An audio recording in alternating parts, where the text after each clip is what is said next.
Hello and welcome back to another video. And obviously I'm not just replaying my own build video here, but hope you enjoyed my Amico Tommy Time did DJC Game Studios play Jack Torrance in The Shining. If you've not seen it, it's only a short video. Do check it out. But you think, oh, it only takes a minute to make, or is it to watch?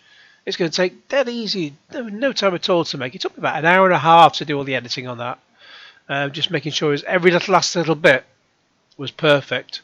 As perfect as I could get it in comparison to a particular scene from The Shining. And if you've not seen The Shining, you really need to. But anyway, if you've not seen The Shining, then the video will make no sense. But if you have seen The Shining, do watch it. It's great. Anyways, today we're looking at Chris Griffin. God, that's the worst possible attempt at an impersonation ever, isn't it? But anyway, Chris Griffin from Family Guy. He's selling his retro game collection in 2023, and yeah, Chris Griffin. RGT85 sounds like Chris Griffin. Meg! I'm not going to play any copyrighted material from Fox here, but if you don't know what Chris Griffin sounds like, if you've never watched Family Guy, you really should. Same with The Shining. So just look it up. There's a lot of clips on YouTube, and you'll see. But he sounds so much like Chris Griffin, except Chris Griffin is a teenager and hasn't yet grown a silly beard. Anyways, I wonder how long it takes before RGT waffles on about his medical bills that he wanted everyone to pay for. Let's go. No, don't do that. Bring the video. Start. I've clicked on the video. Honestly, come on. This is a video I never really anticipated making because I Griffin, yeah, Family Guy, Meg. I never really thought that I would sell like my game collection, or Why is it? So you can go outside and get some fresh air? at least a vast majority of it, because I've been doing this stuff for a very long time. I don't think people sort of understand, how this whole retro game market and scene sort of like came about, It's such a chore, isn't it? You buy a load of games, you put them in your house, and then you have to play them, and you don't get to see any people outside the house. It's a real plight. Because initially, when I was in my late teens, early 20s, in the early 2000s, you could go anywhere and find old video games, pawn shops, bookstores and stuff like And you get them for fairly decent prices as well, and now they're just gone off the charts. It's ridiculous. that. And they would have totes and totes and racks of old video games for $5 to $10. So it was never about like the monetary stuff with that. It was never about, oh, I need to catch them slipping or something like that. We'll just say, it's not me with this video. His videos are still out of sync with the sound. Why he hasn't fixed that, for a man with almost 500,000 subscribers, it's absolutely pitiful. It was just about, oh, I remember this game, or oh, I remember seeing this game, or oh, what's this game? I've always, this looks interesting, I want to play it. And, that was what the hobby was. Of course, things move on as nostalgia kicks in for people. People start to realize that there's potentially money involved in stuff like this, because And you've got better things to do in your life. I've hit 50, and as I mentioned before, I wanted to go out and get a lot more walks outside. It's just something that seems to have happened since coming out of lockdown, and changes in personal life and so on. And well, as I've said before, Dad died in 2015 and my Mum died in 2021. So I don't get to see them on the weekend. So I just wanted to get out more, especially at times when I would have seen them. I can't just sit in the house. It's just, and it was frustrating as that realization came in during the lockdowns. And then you just realise now everything's opened up, you just got to get out. And so I could spend all Saturday and Sunday indoors playing retro games, or any games, but I don't want to, because I want to get outside. I've got a billion games to catch up on, but I actually want to go outside and see other human beings.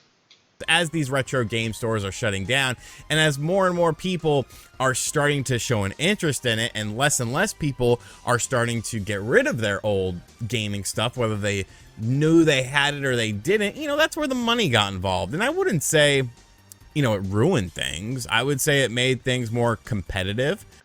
What ruined things certainly is the likes of Metal Jesus Rock saying, "Oh, these games are going cheap," and then and it's all a big scam on his part. because he says all these games are going cheap, and then before the video goes live, he gets him and his friends go and buy them all up, and so they end up very expensive. And so by the time you watch his video, and maybe you still got a chance if you watch it on his Patreon, I guess, because he'll put them up on there first. But at least even if you're not paying for that, by the time it gets to YouTube and he uploads it there, you won't. You'll have a cat in hell's chance of getting a game at cheap, decent price, a game for cheap, because they've already shot up in price by that point. He's a con artist. Bloody. Anyway, I've gone on about him before. Absolute scammer. I would say it made things, it made it more of a hunt. It wasn't necessarily about, finding the old game that you've always wanted or something from your childhood. It more became about, I want to find a game that's worth $100 for $10. And then, No, when I buy games, I never think, I'm only going to buy a game because it's worth $100 and I want to see if I can get it cheap. I buy a game because I want to play the game. I got The Last of Us PS5 remake because I wanted to play The Last of Us PS5 remake, not because it was, going to be massively discounted on release. Well, I got a good deal, and then down the road, if I want to sell it, I'm making, 10 times my money. And once again, I don't think that necessarily ruined things, but obviously the hobby in 2023 is vastly different from 2003. And I have been around this for, 20 years now. I've accumulated a ton of stuff. I have been buying old video games, new video games in general, for over 20 years. And like, you see the stuff on the shelves over here. How often do you dust it, fella? Some of the stuff back there. But there's another shelf over here that's completely full. There's stuff over there in the corner. There's stuff in totes. And that's why he can no longer escape the room. Probably pees in a bottle. So many massive totes in the Massive what? arcade room that are hidden behind that curtain with games, accessories, consoles, and it's insane. Yeah, you just realise you got too much shit in your house. It's time to get rid of it. I bought a load of stuff cheap from car boot sales and done nothing with it, and it's absolutely ridiculous. And it's kind of stuff that if I was to try to vlog it, no one would want it. So it's just, hello, here comes a black bin bag, and out it goes. Had a load of DVDs. I took a lot of them to the charity shop, but then second time round when I was clearing more out, I just thought, I can't be doing with this. It's just too much hassle to go and take them down there, and they just literally went in. They're probably ones that people wouldn't buy anyway, and had since been superseded with the Blu-ray. I hate to say it, but they just kept some which were sort of special editions, but so the standard editions which were since superseded by Blu-ray, they just went in the bin, I'm afraid. It's insane the amount of stuff that I will just say they're not worth anything. They're the kind of films that if you see them at car boot sales or garage sales, they're around about £1 each they're going for, and even they try selling them at buy 10 get one free, and even then they can't sell them because nobody wants DVDs anymore because it's all streaming now.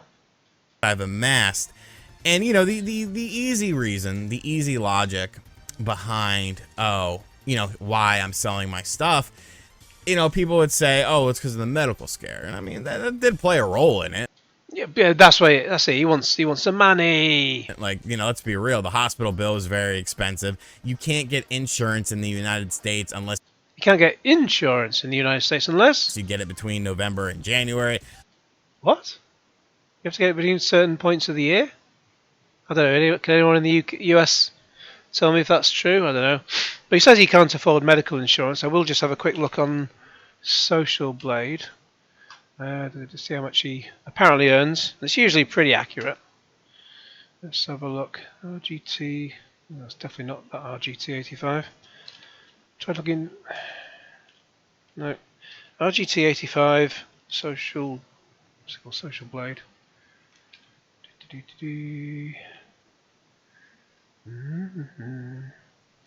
Right. According to Social Blade, his estimated yearly earnings between £4.4 thousand and £70.8 thousand, nearly 70, around about 70 grand.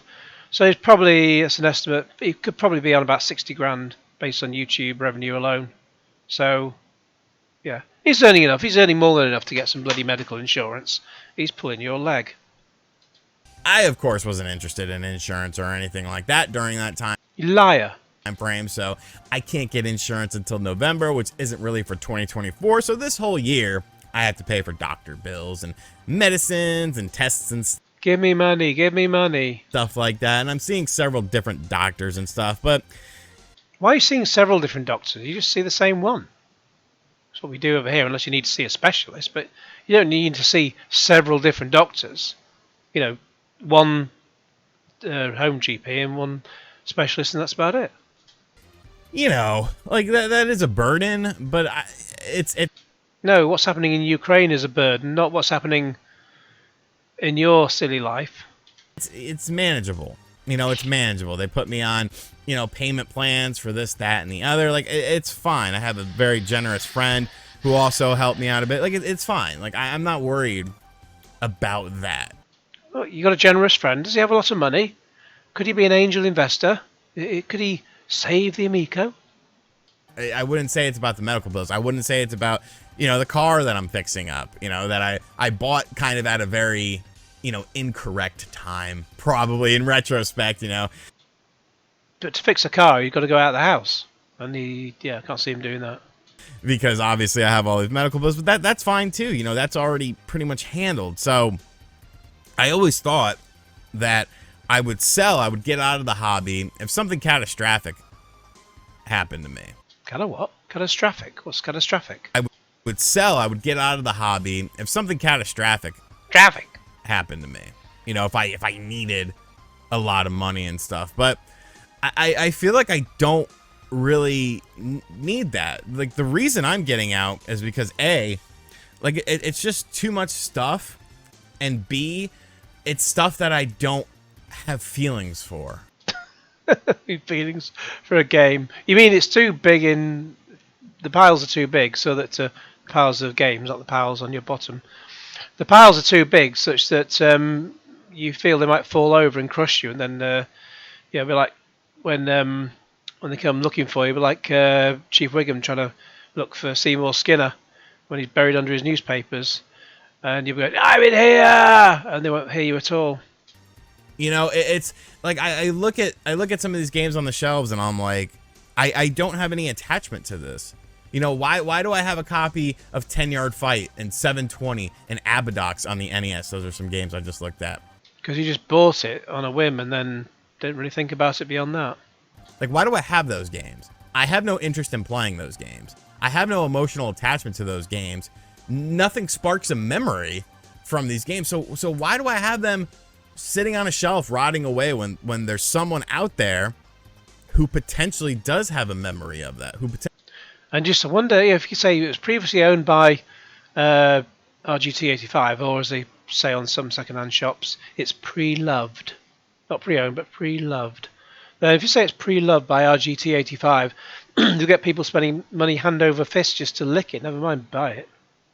Potentially does have some sort of nostalgic feeling for it. I have some of the games, so I'm not getting rid of everything. Stuff that people have given me over the years. Panzer Dragoon Saga, Dragon Force, that were given to me by Milton back when I had a P.O. box many years, like back in 2016, 2017.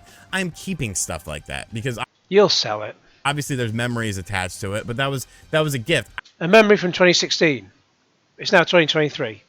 You'll be selling it. I don't think you have to keep a gift for the rest of your life. Exactly. You know, if somebody sends me something to my P.O. box, there, everything you sent him for free, he's selling it. That I had 5-6 years ago, I don't think I'm obligated to hold on to that for the rest of your life. I mean, if your cousin gives you a shitty sweater, you holding on to that for the rest of your life? No, you're not. So I know that was a thought process for some people, and you know, stuff like that I'm definitely keeping. But it's more about keeping the stuff that when I look at it, I have a feeling. You know, I have a small stack of games here. I'll just briefly go through it. Greatest Heavyweights on the Sega Genesis. My grandfather, who's still alive, we lived at my grandparents' house for a couple months. RGT must be, God, at least 40. Unless 85 was the year he was born, that makes him 37. I'd say his mum or his parents must be around mid to late 60s, maybe in their 70s. God, how old is his granddad? and when I was younger, and I would play my Sega Genesis downstairs, and he came downstairs one day and played this game with me. It's the only video game he's ever played because he loves classic boxing. Legend of Zelda, Ocarina of Time, Gold Edition. My mother bought me this, and it came from Nintendo, and it came to the house. I opened it. I opened the package because it was addressed to me.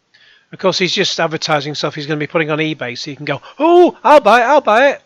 Not realizing it, I thought Nintendo sent this to me because I was a subscriber to Nintendo Power. I called her up at work, and she was like, you're an idiot. I bought it for you. Nanostray. I was on the top of the leaderboards with this game. We used to play it a lot. Mitsurin Jungle was the first level, and I used to break into the top 10. Super Mario 64 DS. This was the game that I got with my Nintendo DS. I remember sitting in Blue Hall at the college that I went to, chain smoking cigarettes, skipping all my classes, and playing this. Shinobi on the 3DS. This was the very first video game I was ever given to review back in 2012. January of 2012, Sega sent me this game. So every one of these games, there's a feeling for. There's an attachment. There's something that I can look at it and be like, you know what? I remember something with this. I feel something with this. And, you know, just with all this other stuff, I don't have that feeling. You know, and I feel like just it sitting here sort of rotting away for my own selfish reasons. Like, I think I know what is rotting away in that room. Like, what's the point? You know what I'm going to do? I'm going to buy one of those $500 little mini PC emulation devices, and I'll have every single video game up until, you know, the GameCube era. I thought about doing that, you know, rather than buy. I did once think about. I mentioned this before. Once think about. I could have a whole room full of, you know, TVs, separate TVs, and separate games consoles, and then have them all on there. I never end up playing them, and you could then instead just get all the emulation things and get all the games and download them, and then you put them all on a PC, and you still don't get around to playing them. That I can easily play at any point in time on this device. And so if I ever, you know, want to play these games, and I do want to play these games, I'll have an easy way to do it. But just having these games sitting on my shelf, it's like, why? You know, why? And I think it's just time to move on, man. I think it's time to move on. It's not something that's being done out of necessity. I'm actually very much at peace with this. A lot of people feel like that I'm not at peace with this, and this is some sort of, you know, they're asking like, what's wrong? What's going on? It's like, bro, this feels good to me. You know, this feels therapeutic to me. It's because you're getting old. Because it's a huge chapter of my life that I'm just, you know, I'm not really doing anymore. I'm not doing the game hunting, the game collecting and stuff like that. I've spent 20 years doing it. Yeah, and you're finally becoming an adult. And at some point in time, you gotta, you know, take a bow. The night is over. A little Madonna and Babyface there. But yeah, so that's what's going on. I'm talking with a couple. I don't think Madonna's got a baby face. I mean, not after the surgery she's had recently. Stores and greedy resellers and stuff like that. I'm still itemizing stuff. I'm surprised at how much a lot of this stuff is worth. You know, Sega Genesis stuff has gone up so much. And if it's been, yeah, so he's just trying to butter you up now to buy all this shit. And especially if it comes from him, it'll be personally handled by him. It'll stink like him, so you'll pay loads more for it. I just finished up categorizing price charting wise Sega Saturn up to Sega Saturn, all Nintendo stuff that's on the shelves, Sega Saturn, not including stuff, handheld stuff that's in totes, and the amount of money is staggering. Absolutely staggering how much just the stuff I can see is worth. And I haven't even dug into the other stuff. I haven't even done consoles like Panasonic Qs and stuff like that. So, you know, I'm gonna make a good chunk of money. You'll be rich, richer than astronauts. But hopefully somebody, you know, buys this from the person I sell it to, and they get that little feeling of nostalgia. They get something inside of them. They'll buy it from the person you're selling it to. I thought what do you care what people do when they buy it from you? And or they just buy it to play a game or to resell it. Like, who am I to judge? It's just for me personally. It's time to move on, and I am 100% happy with the situation. So I hope you guys enjoyed this story. Hope you guys enjoyed this sort of breakdown. This is how lazy YouTubers got in 2023. You know, I admire those who put in an awful lot of effort into a YouTube channel, you know, and make lots and lots of videos, even when they've got lots of subscribers, or even when they haven't got lots of subscribers. If they're putting in the effort, fine. But when it's just you've got nearly 500,000 subscribers and he's just sat there for 10 minutes, waffle, waffle, waffle, and people eat it up. I mean, how? I mean, it's been up for a day, nearly 100,000 views. It's lazy, lazy, lazy. Fine, you know, there's no negative feelings towards this. It's something I'm very at peace with, and you know, something you know, it'll be nice to have an extra chunk of change. I did just buy a PSVR 2, so you know, I'm going to play that for a little bit. I do want to get one eventually, but I'm going to wait for the price to come down. I know it's good, the £530, it's good for the tech that's in there, but I know it will come down because people just aren't that into it as much as they would be for a PS5.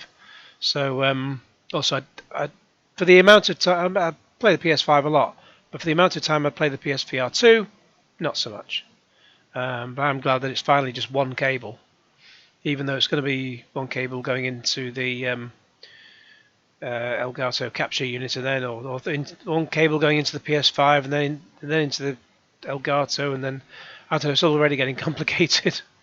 At least it just hasn't got that stupid, pointless breaker box anymore. Why couldn't they get around that? That was so annoying. Every time I wanted to play it, I had to look up a tutorial to reconnect it up again because it'd been so damn long. Play it with Gran Turismo. Maybe this video gave you an interesting insight. Maybe this video made you reflect on the stuff you've done. Maybe you want to start collecting. Maybe you don't want to start collecting. If you are a video game store, feel free to contact me. Send me a DM on Twitter. Only if you got big boy money, because I mean, I'm only looking for like 50-ish% of price charting, and we're like at a Honda price right now. So yeah, you know. I don't know what he's referring to. Sure, you have expensive and cheap Hondas. I don't know what. I don't know. I haven't changed my car in 10 years, but I do want to get something different. But yeah, no idea about Honda. Big boy money. Feel free to hit me up. We'll figure out something. And as always, thank you guys for watching this video. If you are new, make sure you hit that subscribe button, like, comment, and share. I know I just rambled a lot in this video. I'm not even going to edit this video. I'm just going to put a sound. Because he's a lazy fuck. That's why. Music behind it and put it up. But I hope you enjoyed my logic and reasoning. And as always, I'll catch you guys on the next video. There we go. Hey. Let me know your thoughts in the comments below. In the meantime, please like this video, share with your friends, subscribe if you haven't already, click on the bell for all notifications, and cue Genesis.